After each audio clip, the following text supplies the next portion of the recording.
Good afternoon and welcome to this special program on International Women's Day that is focusing on the plight of women living with disabilities in Uganda. Disability and poverty are closely linked. An estimated 1 billion people, or 15% of the world's population of 7.6 billion people, live with disabilities, and 80% of them live in developing countries. In Uganda here, we have more than 6 million people living with disabilities, you wouldn't believe, and that represents about 12.4% of the total population right here in the country. Ironically, people with disabilities are often left out of development programs while they belong to the poorest of the poor within the nation. But can the vicious cycle of poverty and disability be broken? That is the $64,000 question. It is also not a secret that political contenders with disabilities struggle to get the support that they need in Uganda's political sphere. So how hard was it for the women during this just concluded election? To expand more on this plight of PWDs and what needs to be done to alleviate their suffering, I'm now joined by Rose Achayo, the chairperson board of directors at the National Union of Women with Disabilities of Uganda, Eunice Asimwe, the councillor-elect for PWDs in Mbarara City. She's also a board representative and treasurer at Nuodu. We also have Alice Muhindo, a councillor for PWDs in Nyamwamba division that is in Kasese municipality. All three ladies join me right now on set. Very good afternoon. Good afternoon, viewers. All right, we have Rosa Chayo, we have Alice Muhindo in the middle right there, and then we have Eunice at the very, very end. Let me start with you, Rose Achayo. Give us a brief highlight on Nuodu's work in relation to women's empowerment. Thank you so much. First of all, National Union of Women with Disabilities is a women-led disabled people's organization, and it was started by a group of women and young people in 1999 as a result of a number of challenges that women with disabilities were faced with. And this ranges from the disabled people's organizations, the family members, the women's rights movement, and even the government in terms of women accessing services. And from that time, when Nuodu was started, we have seen a number of progress. First of all, the main Nuodu was to mobilize women, to bring them in groups, but also build their capacities in order for them to demand for their rights. And this has enabled a number of women with disabilities taking up leadership positions from the time when we started. And from that time, we have seen a number of women with disabilities able to speak for themselves, able to speak even for the others, because these others would not be able to speak. And this progress has made us proud, because we are seeing some of the women with disabilities competing with the men. We have also seen a number of women with disabilities competing in the mainstream politics. We have also seen in the disability movement a number of women also competing with the men in the disability fraternity. So for us, I think this is good progress, because if women are able to stand up and say, you know, I can take up this leadership position, it means that woman is feeling that I am empowered, I can do whatever these others can take. So for us as Nuodu, we are proud of this progress that we are seeing as an organization. With the women's rights movement, we are still in the process of negotiation with them, because some of these women's rights movement, their biggest challenge is really to understand and appreciate disability.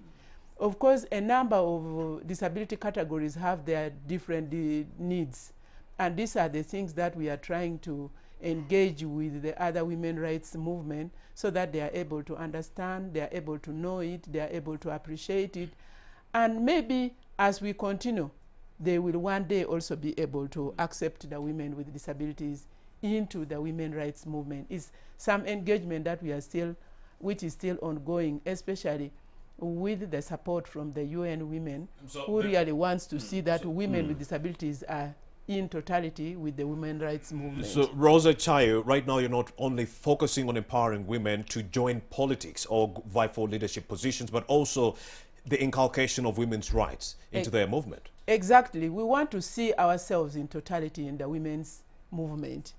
We don't only need to focus on politics, even in employment.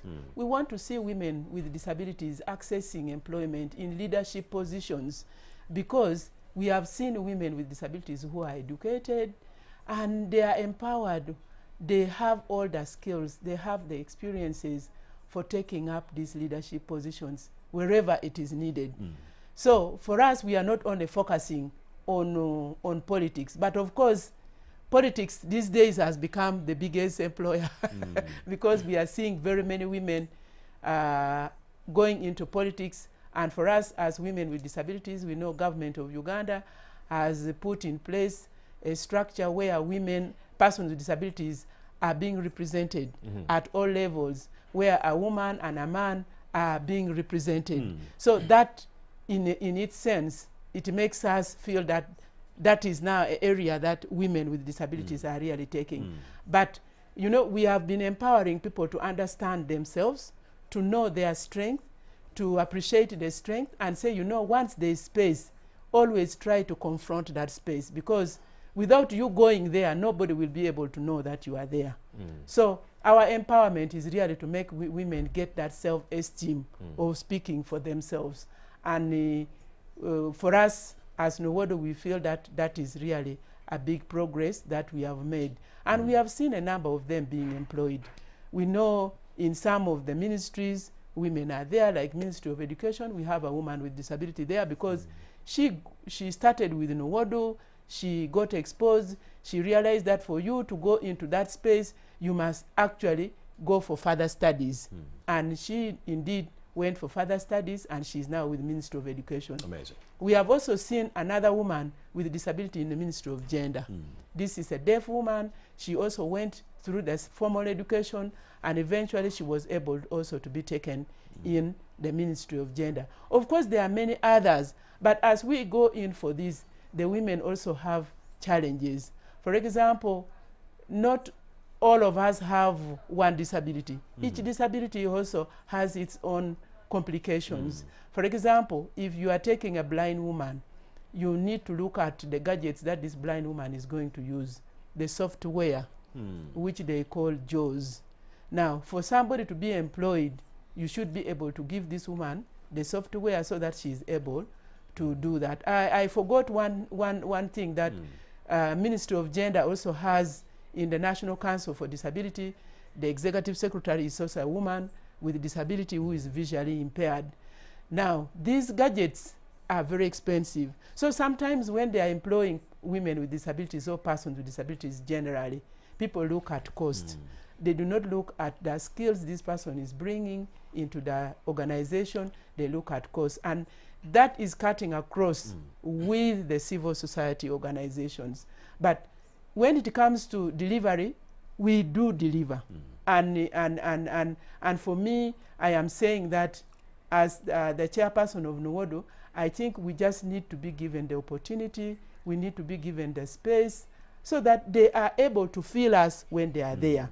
But if you start denying us because you are looking at the way I am walking, you are looking at the way my facial expression, you are looking at me using the sign language interpreter, then you say, no, we are not taking this person because this person we think may not be able to. That is a perception.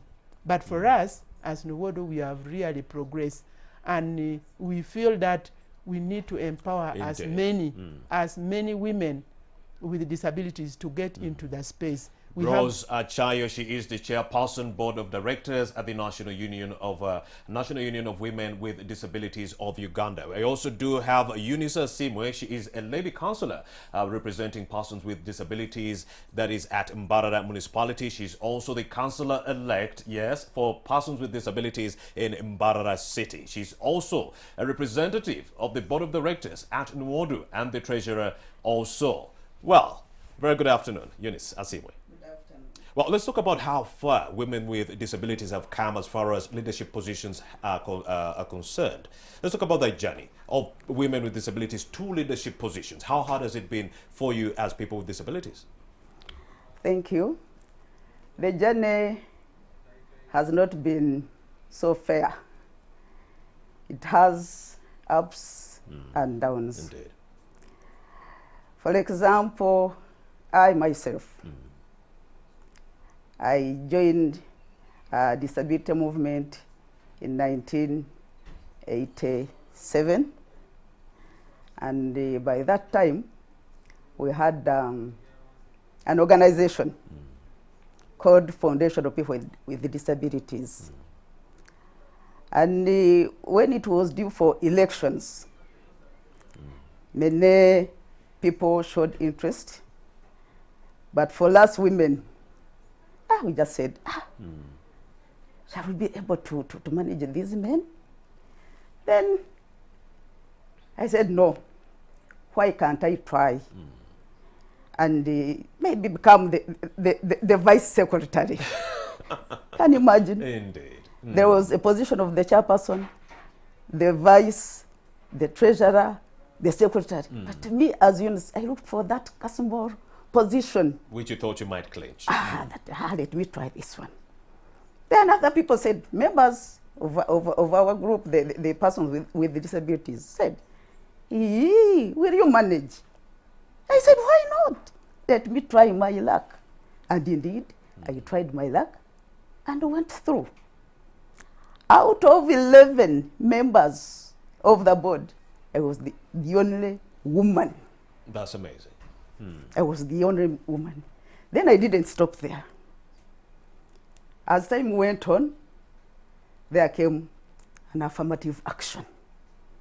When affirmative action came into implementation of it, that's why they allowed representatives from village to national. I said, yes, here I am. I struggled and became the councillor representing persons with disabilities at municipal level. But during that process of becoming a councillor, my dear, men had their issues as men. For us women, we also had our issues. What were the issues of the women? But to convince a woman to support you, it was somehow very difficult. So it was easier to convince the men, yes, the not men the women. would just come and say, Eunice, you can't represent us. And I think that's what happened even to those women who participated during those days. But to get the support of women, as women support their own. So we have a situation where women look down on women. Yes, Why? instead of supporting you, for them they want you to pull you down. Why is that the case? Maybe envy. Envy, and two, I might call it ignorance. Three, I might find that maybe they don't know their rights as women. Because if they knew that we also have our own rights, they would have come and if they knew if by putting Eunice out there, they're actually fronting their views. Because you're going to represent them. But they didn't know. I see. Not until when Nwodu came into place, it had a program of training, counselors, training, groups at a grassroots. That's where women realized that, hey, there is a need for us also to get engaged into such elective positions. There is a need to support our fellow women. There is need to stand with men, and we get elective positions like men.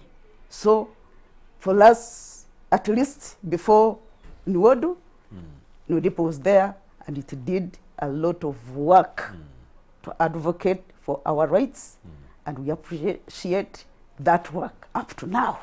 It's our umbrella. Indeed. We cherish that. Then when I participated in in the elections at municipal level. Ever since 1989 up to now, I'm still the representative of the PWDs. At times I go unopposed, at times I compete with others, at times, but... When you talk to these PWDs, what challenges do they usually talk about? The challenge... that they face on a daily basis? The challenge, first of all, is stigma. Stigma. Yes, because the community, the society look at them as useless, people who cannot really do something tangible.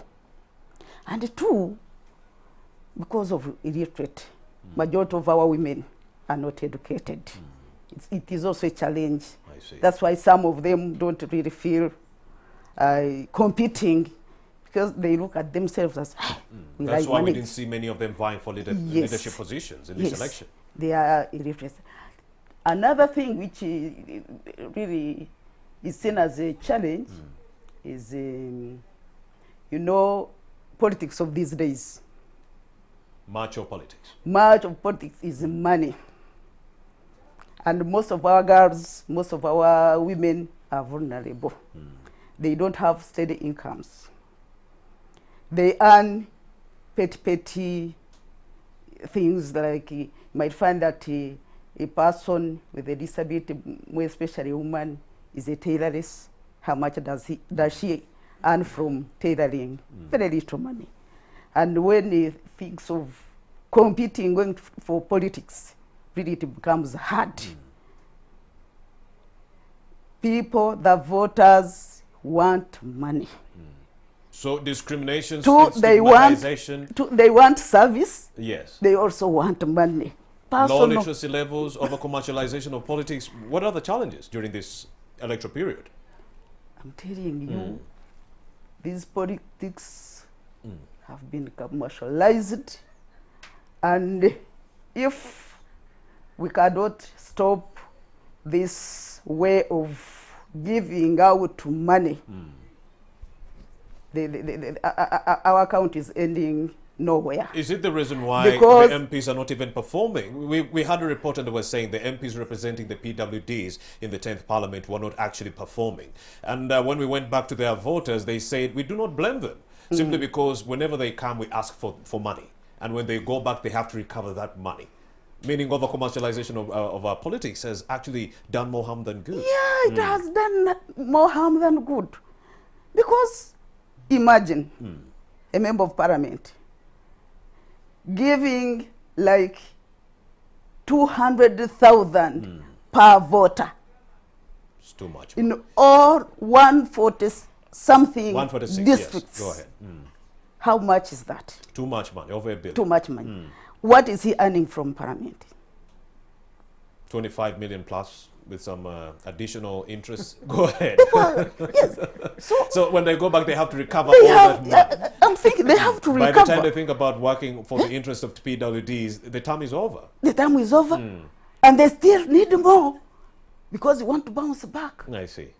So those are the challenges persons right. with disabilities are meeting in politics of these days. Eunice Asimwe, thank you very much for that humble submission. I also do have Alice Muhindo. She's representing PWDs from Nyamwamba Division in Kasese Municipality. I would like to know how COVID-19 actually impacted persons with disabilities within Nyamwamba Division in Kasese Municipality. Alice, the floor is yours.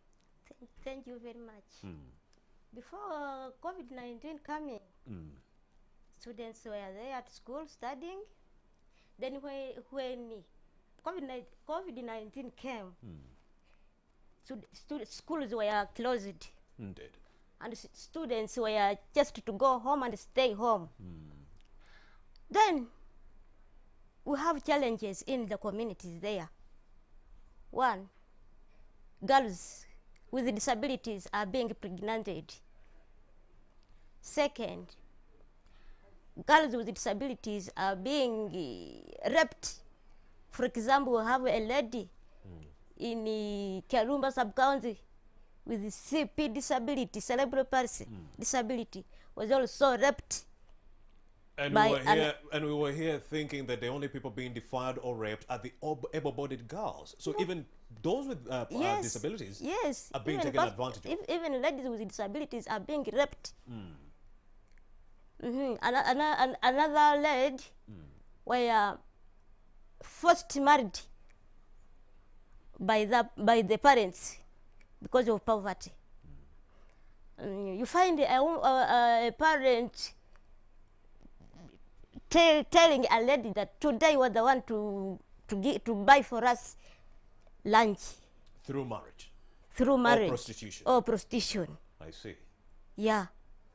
So so I'm requesting the government of Uganda to allow all students to go back to school, because even children like 4 to 3 years are there working as hawkers. 4 to 3 years you're on the Yes, streets. yes, on street, working as a hawkers, selling tomatoes, onions, and beans, and the others are there moving on street looking for scrap. So I'm requesting the government of Uganda to allow children to go back to school and to put there a measure of how they will be preventing COVID-19 from those children. Like maybe they can provide sanitizer, even masks, even social distance. Yeah. I see. Yes. So as we speak right now, semi-candidate learners went back to school on March 1st. I'm sure there are other persons with disabilities that are also in that age or group of people that are supposed to be going back to school.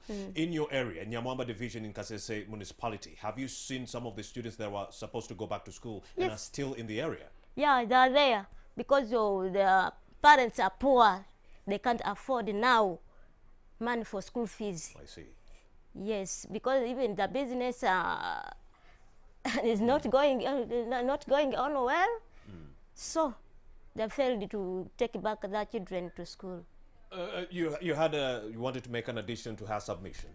Yes, and my addition is women with disabilities in this COVID-19 have experienced a lot of challenges. First of all, I've already said that their work is their business is petty businesses. That's what they are running.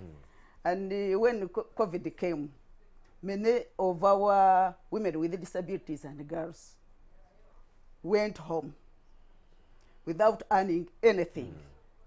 Yet they are single mothers.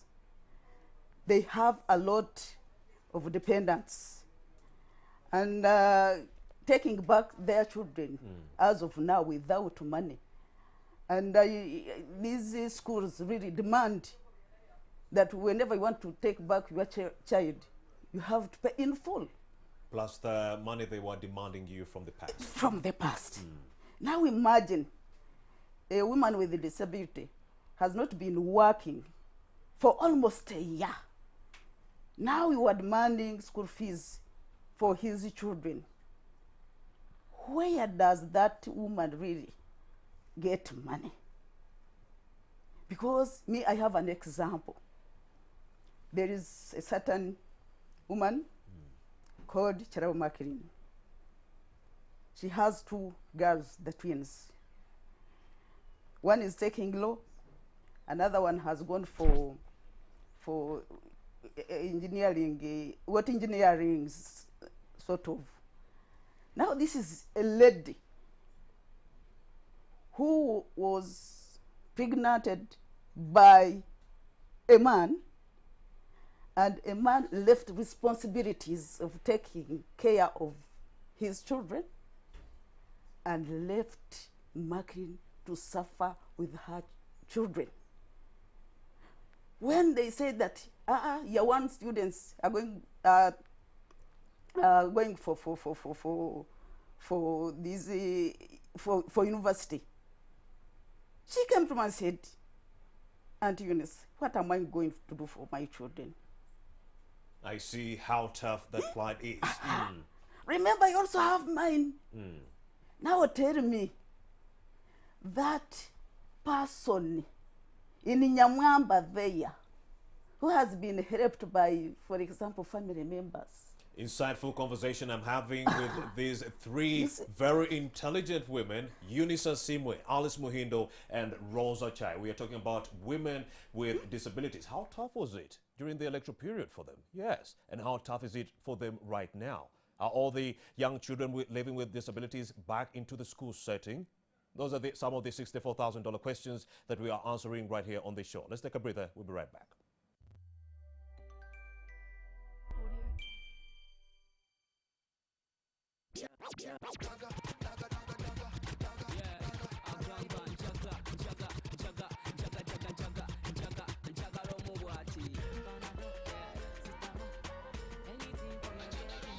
Your Fridays shall never be the same again. Hey, what's up, everybody? It's your girl, Itania, the life of the body. And my name is Daggy Nice. Now listen, man. Every single Friday, nobody brings the party like we do. That's why we are the MTV Mix Show, featuring the one and only DJ Brian, Fem DJ, DJ Dash, on a disco way. From celebrating reggae music to celebrating Ugandan music, hip hop and R&B, we blow up issues like nobody does. Let's bounce. Wind the week down on the DJ Mix Show this Friday at 10 p.m. where the party never stops.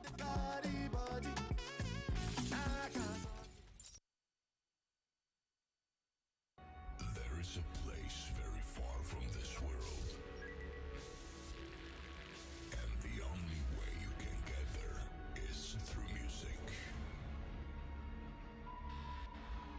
Remember, only music can set you free.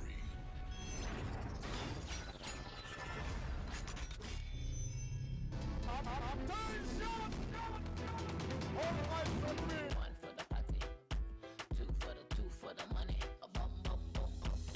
The beat.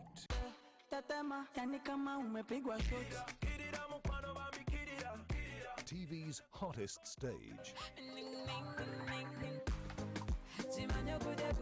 With the freshest names in the game. Fresh music.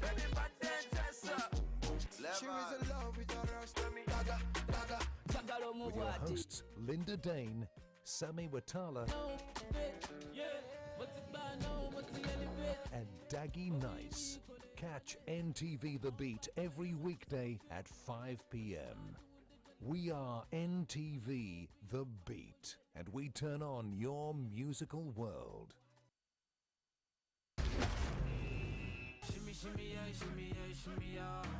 They're young, stylish, and with their own sense of fun. How did you come to Kampala? Hey, don't worry, I'm gonna be on T Nation.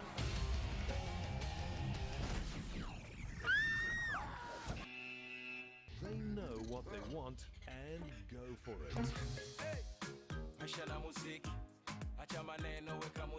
They're carefree, opinionated, and intelligent. They're hidden by a covering to avoid temptation, to prevent seduction. Why did you have to bring a baby as your daddy? What are you? Teenagers doing what they love best. I see you're not matching. You know the color, they're not matching. Why? On T Nation every Saturday At 11 a.m.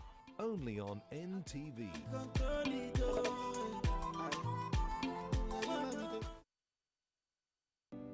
Lord, you seem so far away. Dear brothers and sisters in the Lord, we want to thank God so much over this COVID season. Some of us have lost hope. Because of politics, hope is gone. Because of this lockdown, because of your business is not doing well. But I don't know what to say, and I don't know where to start. I want to encourage you this time that the Lord is the Lord of hope. Always to have your eyes focused unto God. I will sing, yes. So I want to invite you, friends, to join us always on NTV every Sunday at All Saints Cathedral here. We worship from 10 to 11. Please do join us. I will pray.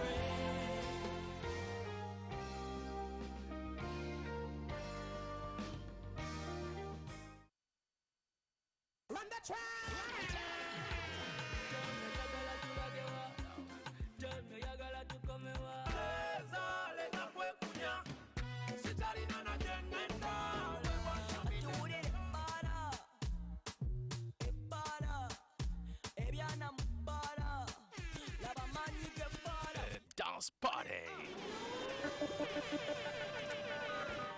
Get your dancing shoes on. It's going to get lit with VJ Baby Love, DJ Mark Rebel, Mr. Mosh, and MC Esco. The Dance Party this Saturday at 10 p.m.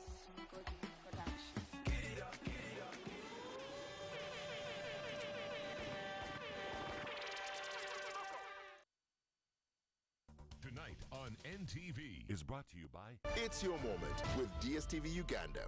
Tonight on NTV.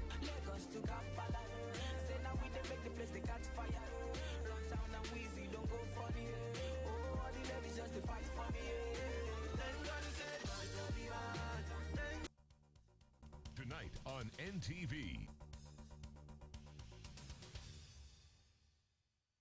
Lava Level. Let us introduce you to Pearl Magic Prime. Stay connected today to enjoy premium Ugandan entertainment. Pearl Magic Prime, like never before. It's Your Moment with DSTV Uganda.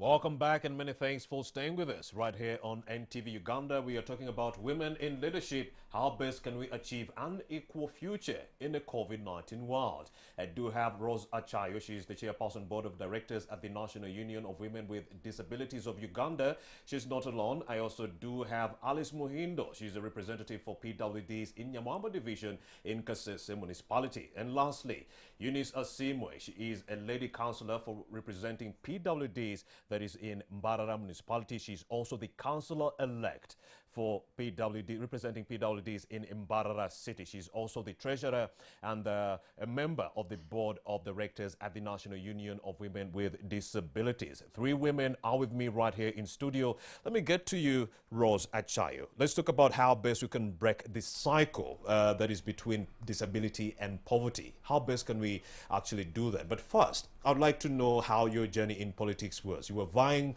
for one of the top 5 slots for PWDs in this just concluded election. How did it go? What was the end result? Okay, thank you so much. Just as the saying that if you want to learn how to swim, you must go into water. That's when you can get the feel of the water. I remember you were concerned even before getting into that election. Yeah. So indeed, I tried because this was an opportunity. This was the space that was open. And as a woman with disability, I really felt I have the potential to do this. So I went in for it. But of course, a number of challenges are there. As I told you, when you want to swim, you have to go in water.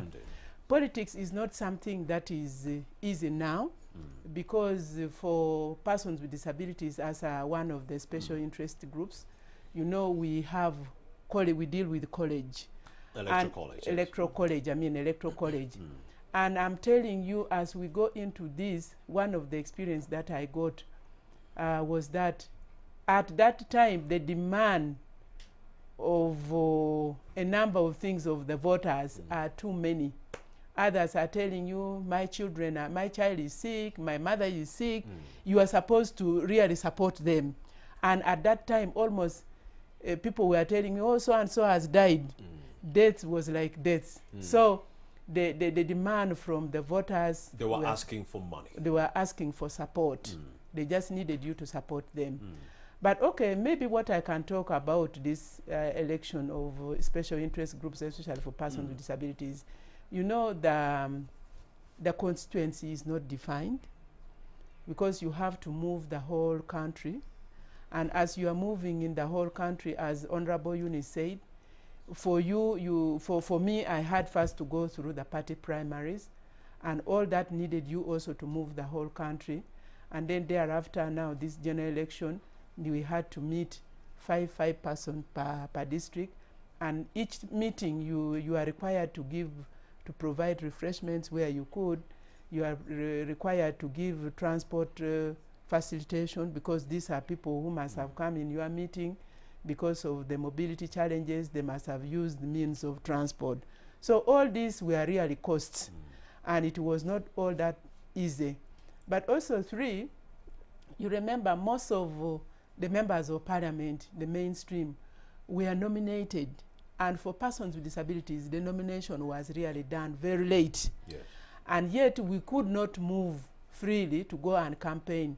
You know, you are going to campaign when you are not yet nominated. How would you call that? Indeed. So our nomination was done late, and now the time for movements in all the 146 districts was very challenging. Like for my case, I was unable to finish some of these. I tried, but I could not finish.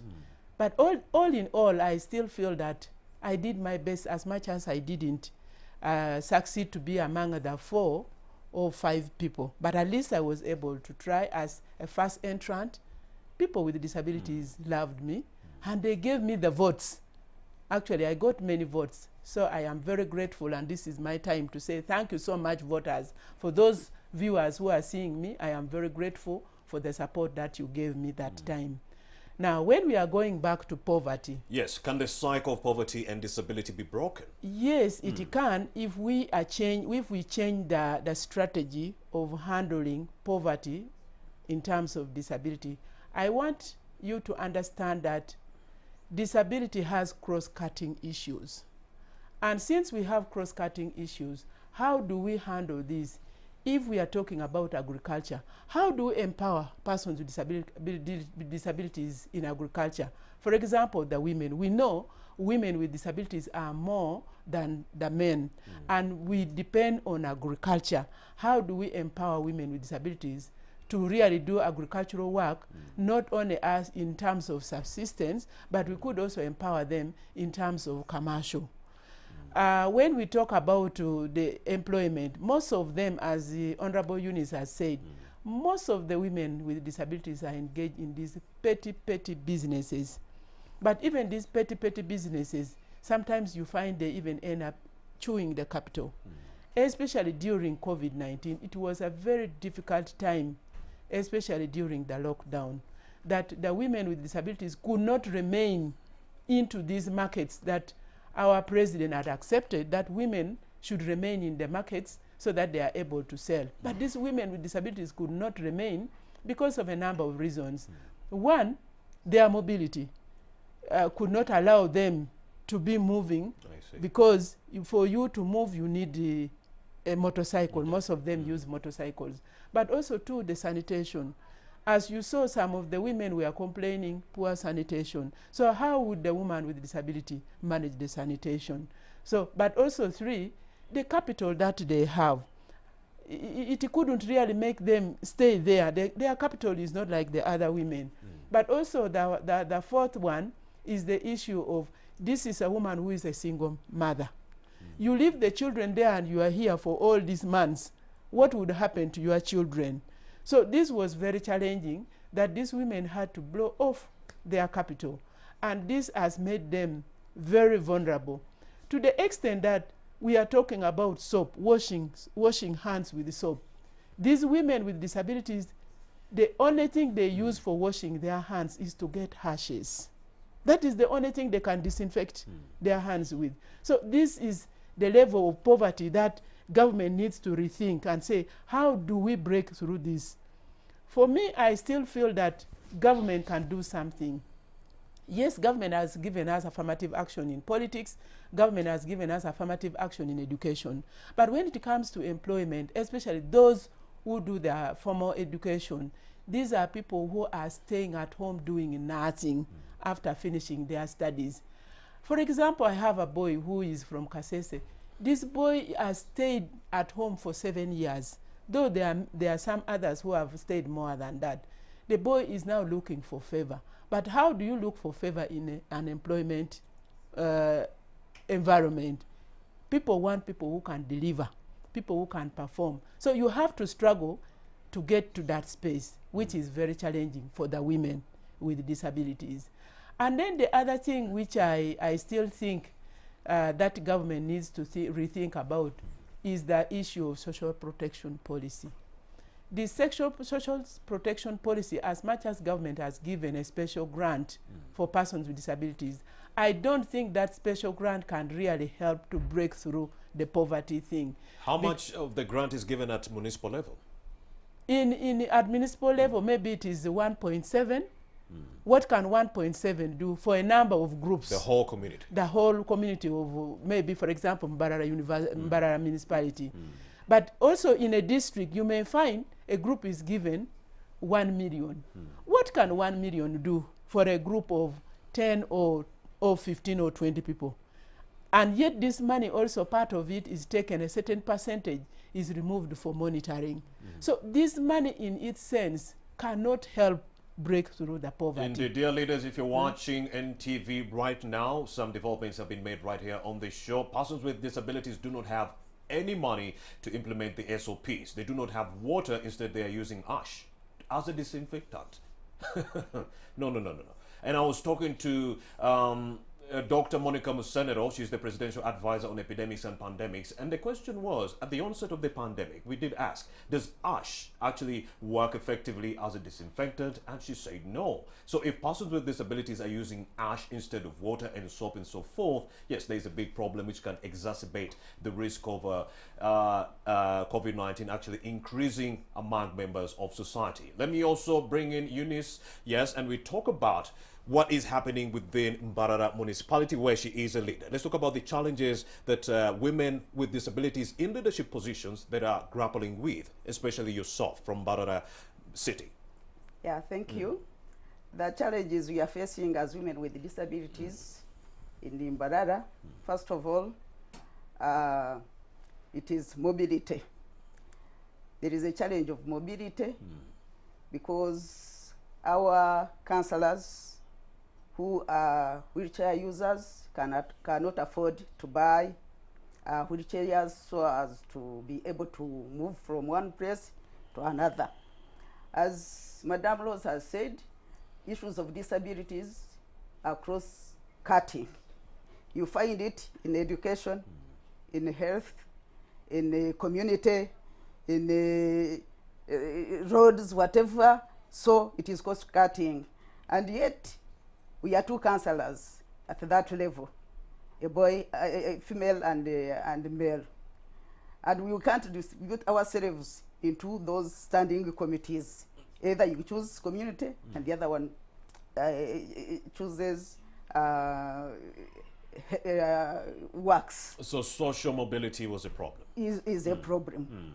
And to go into deliberating issues in a certain committee where you are not part, it becomes a problem.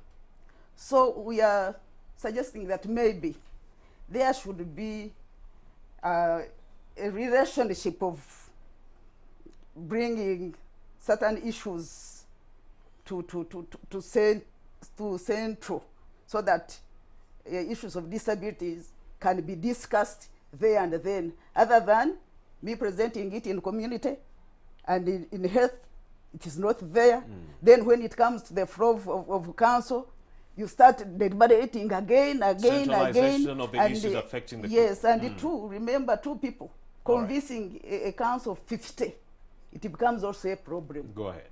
So there is need for us councillors and the other stakeholders to look into fewer the issues of persons with disabilities. And two, another challenge is about data. Yes, I'm representing persons with disabilities, but how many are we?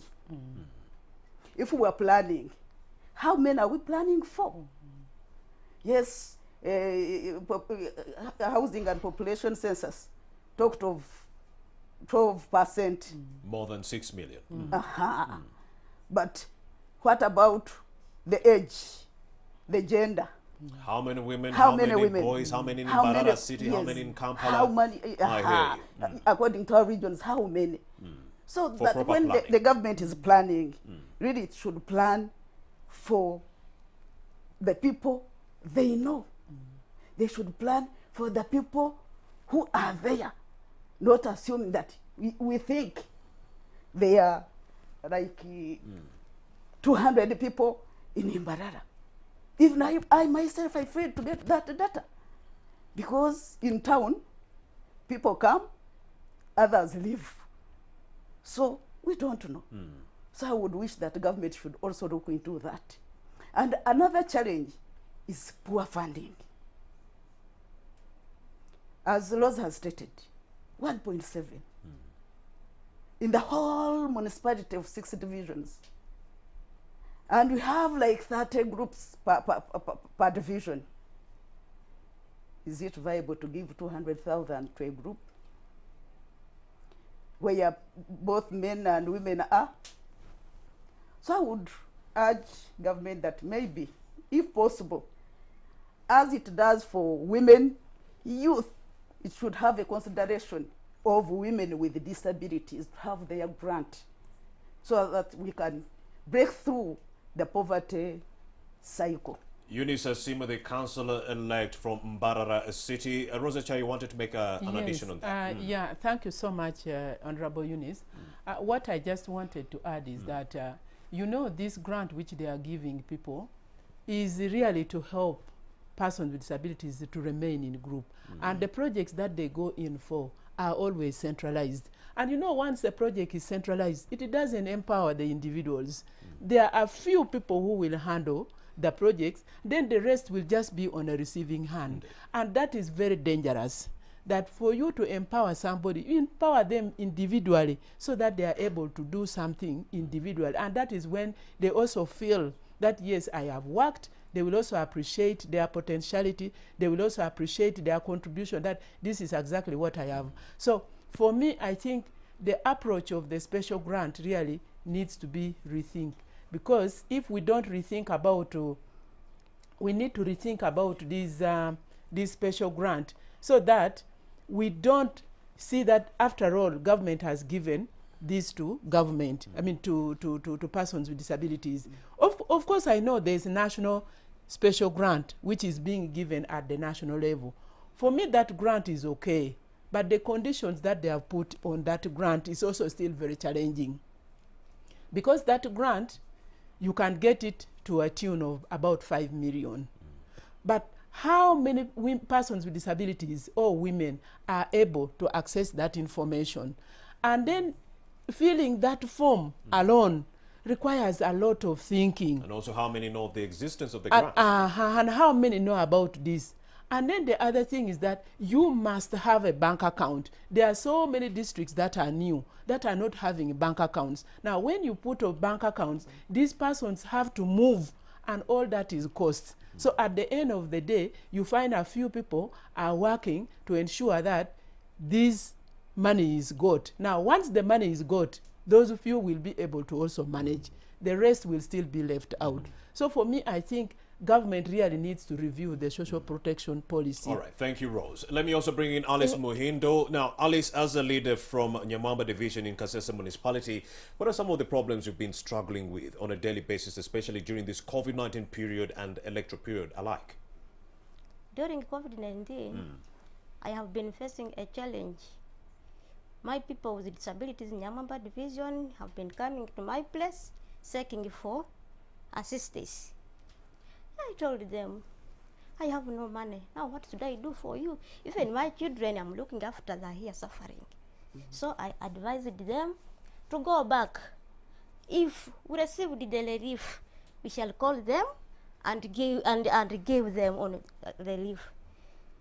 Good enough. After a few days, we received the relief. Then I mobilized them. They come and receive the relief. Then after receiving the relief, some few days, we received floods of River Nyamwamba. I remember, yes. Yes, floods of River Nyamwamba. River Nyamwamba destroyed all the properties of persons with disabilities. And even the relief they received from stakeholders and NGOs. Nothing from government? Even government through RDC. All right. Yeah. Go ahead. Another challenge we faced in Nyamwamba Division. The same during floods, buildings of persons with disabilities was also destroyed. So they are now staying in camp in Mhochi sub-county. They are there suffering. What about the area leaders? What are they doing in this regard? Area leaders, they have nothing to do. I have tried tried to fight to see that these people are settled, but no way. Only the government has provide for them a place where are they staying now for some few time or day, while planning to see where to shift them for settlement. Yeah. Rosa Chai, do you feel like the post-COVID-19 programs that were developed by government to alleviate the pressure brought about by the onset of the COVID-19 pandemic have been disability inclusive? First of all, I think as government is doing the post COVID-19, I think there is need for government to see how they can involve persons with disabilities so that we are really able to plan together. Yes. Because if you don't consult and you are planning for people whom you even sometimes do not understand them so well, it makes it very challenging. I am not very sure whether there is any program, I am yet to find out, of post-COVID with the government. I was seeing that government has tried to get the people who are doing businesses, especially the small scale entrepreneurs, giving them some loans. What about persons with disabilities? We may not be able to qualify to that level of the loans, but we have also been doing something that has been enabling us to earn a living. And I think government needs to come out with a very clear strategy on how best to help women with disabilities during this post-COVID handling. Otherwise, the situation is getting out of hand. All right, let me also bring in Eunice Asim. I would like to know the key challenges to the women's agenda as people living with disabilities where disability inclusion is actually negative or concerned. Would like to know. Yeah, thank you. The challenges we are facing as women. The key challenges to the women's agenda where disability inclusion is not being affected. That's why I'm driving at. Because first of all, yes, we are women. But you might find that Women's Rights Association do not recognize us. That is number one. Two, most of the government programs, yes, they are there. They consider persons with disabilities, but they do not specify exactly what to take as by women with disabilities. So the agenda, we are trying to make sure that at least in each and every ministry, department or agency, let our voice be heard. Let us plan with them because we know ourselves, we know the issues affecting us as women, and when we want to come out and talk about them, at least we have some limitations whereby if we are not involved, where do these women's organizations know that there is an order? There are women with disabilities at the grassroots. They are suffering like any other woman at the grassroots. And more so for us, we are most vulnerable because the ones you see here, at least we have seen the light, but there are those who are down there. No internet, no radio, no TV. No radio, no what? Access to information is terrible. They can't know what is taking place. We're even getting information that persons living with disabilities, when it comes to long-distance learning, they did not benefit because some don't have internet, they don't have radios, they don't have TVs. If I can't see, how will I be able to see the information on the TV? If I can't hear, how will I be able to get the information on the radio? Now, we've been talking about here COVID-19. Indeed. Take an example of the deaf. Did they get information in regard to that? No.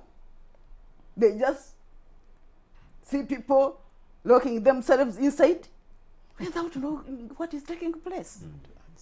So, we need to see that at least the deaf, the blind, the albinos, the psychosocial women with disabilities are brought on board.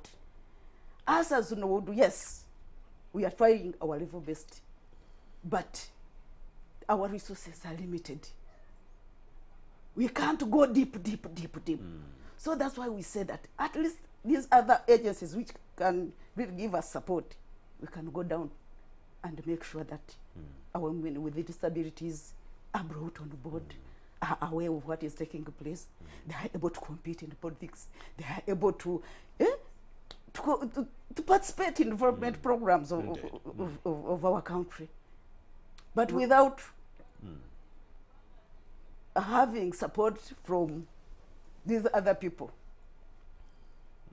we are somehow, I don't know how I can call it. Rosa Shah, you wanted to make... I'm just looking at it.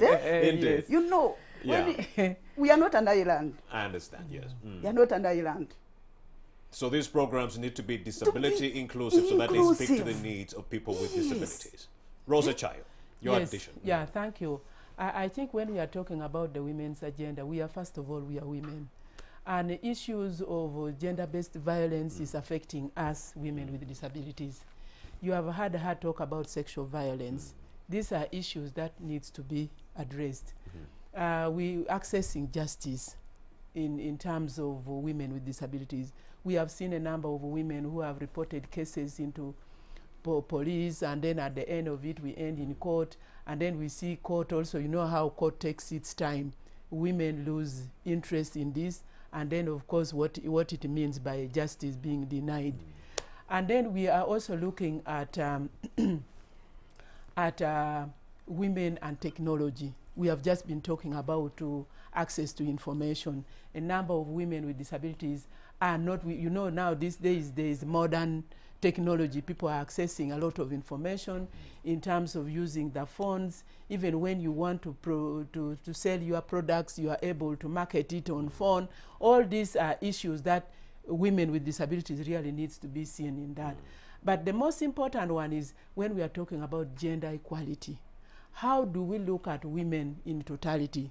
We are looking at the appointing authorities appointing women into leaderships, and we have seen many women say no, women are not yet to that level.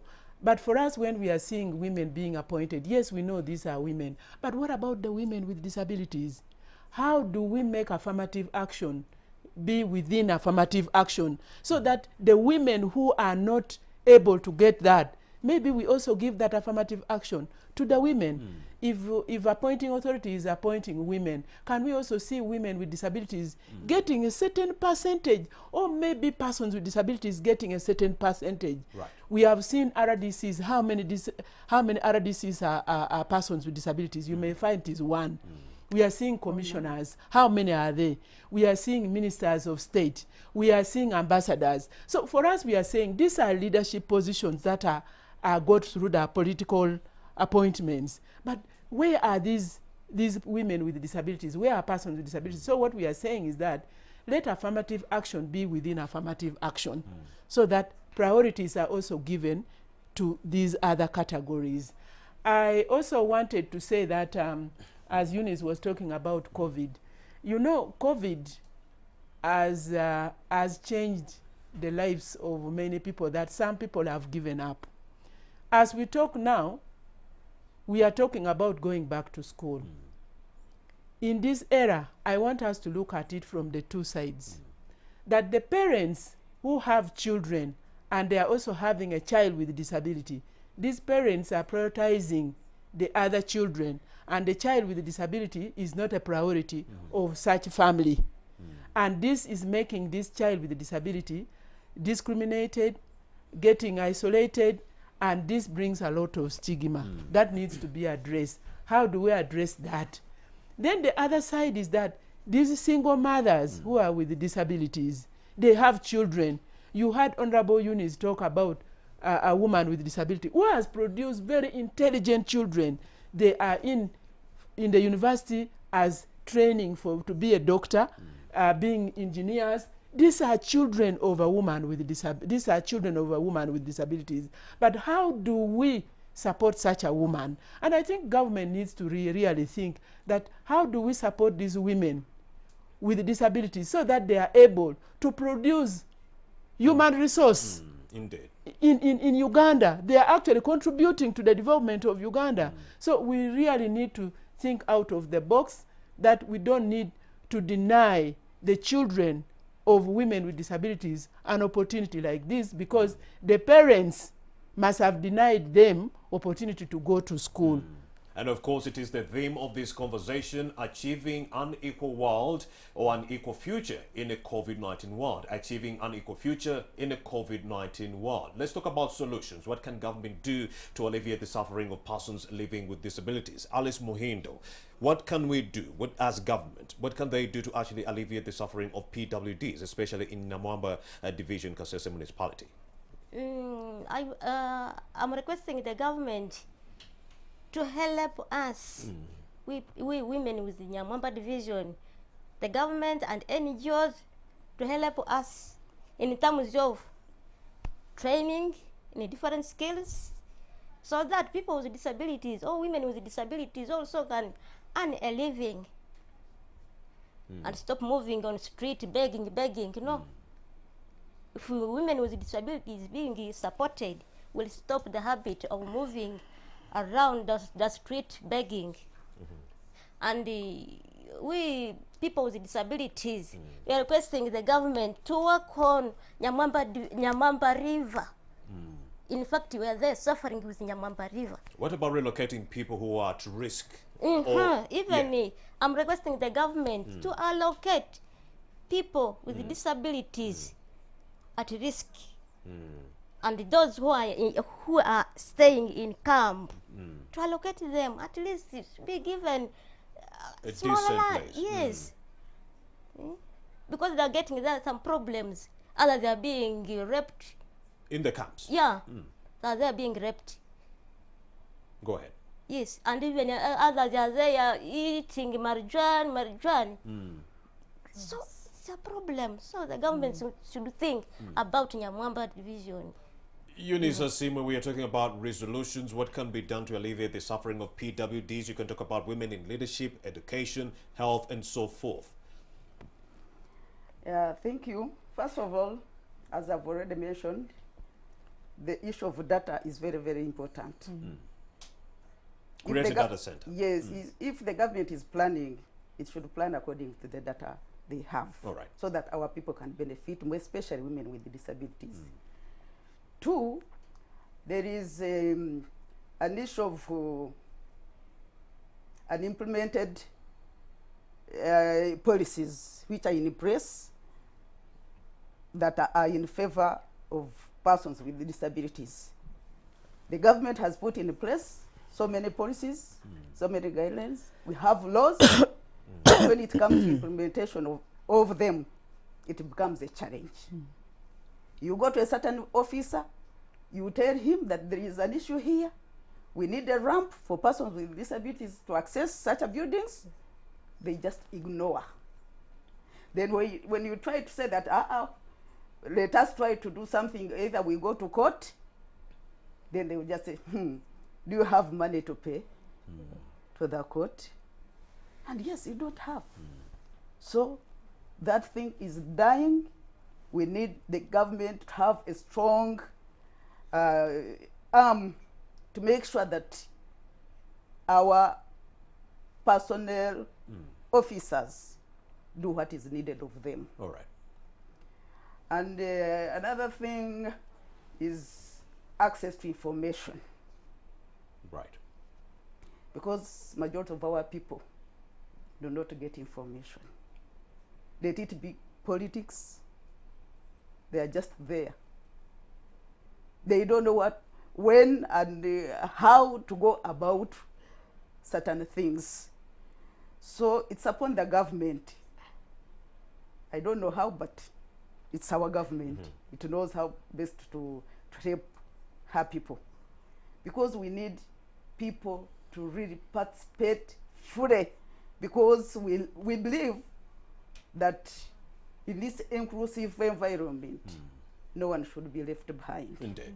All right, Rosa Che, what needs to be done to increase the number of PWDs vying for political positions, especially women? Okay, for political positions, you know, politics is about individual interest. And maybe the hindrances is because of the constraints. Because of politics now, if you are to go in for it, you must have the financial resources. So what can government do in that regard? Stop the monetization of politics? That is what most people would really cherish to be done. But how would that be done? Yes, we need to stop that so that we really see a number of people and potential people going to really represent people. Because sometimes once you have the money, even if you don't have the potentiality, you will go and use your money and you make people elect you. So I think there is need for government to really see how best they can stop this. I just wanted to add something as part of the recommendation on how best we can support persons with disabilities. One of the key things is that government has accepted to give persons with disabilities affirmative action in education. And many of them have qualified, they have left the universities, and they are at home, very frustrated and stressed. I think government needs to implement the quota system, if they can do it. Let them implement the quota system so that we may not be able to take everybody, but at least we shall be able to see a certain percentage of persons with disabilities accessing that. Because up to now, I'm not sure whether Ministry of Gender has ever presented that report into the ministry, into Parliament. Then the other thing which I think needs to be done is really to see how best social protection can benefit persons with disabilities. The grant that you talked about. The grant that I have to SAGE, it is for older persons, but how do we make the others? And then, because now we are seeing for this COVID vaccine, I want to really appeal to government. Government has said that for you to access this COVID vaccine, you must present a national ID. Let me tell you, there are very many persons with disabilities outside there who do not have national ID. Because they couldn't move from one place because to of the mobility. Because for you are supposed to move to a center and be taken a picture. Now, so if we are using national ID as a key to get to that vaccine, then the persons with disabilities are going to be left out. So I am appealing to the Ministry of Health that they need to reconsider. What about PWDs in education? Should we give them special grants, free money, so that they can enroll back into school? That is also another recommendation, that government also need to think about this. Actually, persons with disabilities were not studying. As others were studying online, the persons with disabilities were not studying because they were not able to get the radios, they were not able to get the materials, and I think government needs to rethink and give persons with disabilities free entry to make them really Rosa get Che, this. away from government, let's talk about the contributions of other stakeholders like Nuwodu towards the well-being of persons living with disabilities. What have you done to alleviate their suffering? Now, for us, as an advocate organization, we are creating awareness to the other stakeholders that, you know, as human rights activists, this is what we would want to see.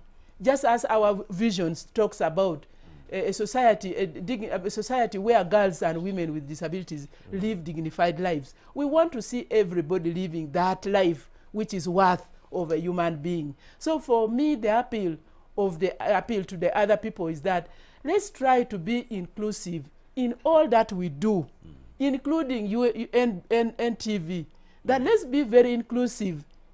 Maybe you need also to employ persons with disabilities so that you also start telling people outside there, and somebody is reporting when a person is with a disability. We have them.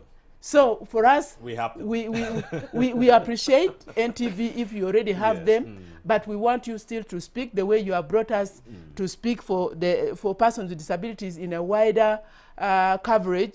We are requesting whoever is listening to this, please be a voice to persons with disabilities in whatever you are doing. How inclusive are you in your household, in your ministry, in the civil society organizations where you are working, we need to see that we are having a collective effort if we are to have a sustainable development in our country. Insightful conversation I've been having with these three very intelligent ladies. That is Rosa Chao, the chairperson, board of directors at the National Union of Women Living with Disabilities. I also did have Eunice Asimwe. She's councillor-elect for Mbarara City. She's representing PWD. She's also a lady councillor for representing PWDs in Mbarara municipality. She's also a treasurer and a board representative at Nuwodu. I also did have Alice Mohindo. She is another councillor representing PWDs in Nyamwamba division in Kasese municipality. These ladies have had a very, very insightful conversation. Do not discriminate on persons living with disabilities, especially women. More needs to be done to alleviate their suffering. My name is Romeo Busiku, and of course, I couldn't be any more prouder to have actually broadcasted this interview on behalf of persons living with disabilities. Good day.